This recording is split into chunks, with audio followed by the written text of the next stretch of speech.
Golden dome రక్షణ వ్యవస్థ ప్రాజెక్టును కెనడా తిరస్కరించడంపై అమెరికా అధ్యక్షుడు డొనాల్డ్ ట్రంప్ తీవ్ర ఆగ్రహం వ్యక్తం చేశారు.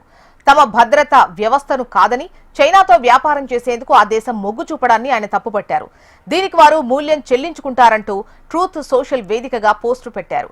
గోల్డెన్ డోమ్ నిర్మాణంలో కెనడాకు కూడా రక్షణ లభిస్తుంది, అయినా వారు దీన్ని వ్యతిరేకిస్తున్నారు.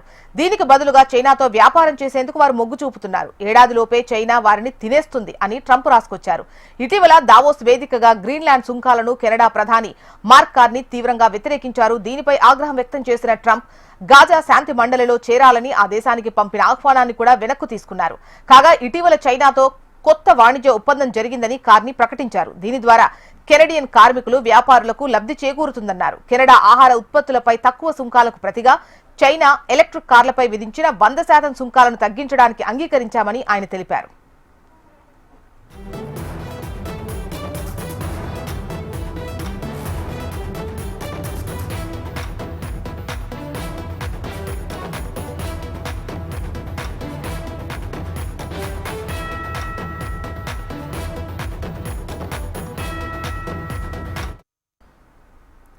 గోల్డెన్ డోమ్ రక్షణ వ్యవస్థ ప్రాజెక్టును కెనడా తిరస్కరించడంపై అమెరికా అధ్యక్షుడు డొనాల్డ్ ట్రంప్ తీవ్ర ఆగ్రహం వ్యక్తం చేశారు.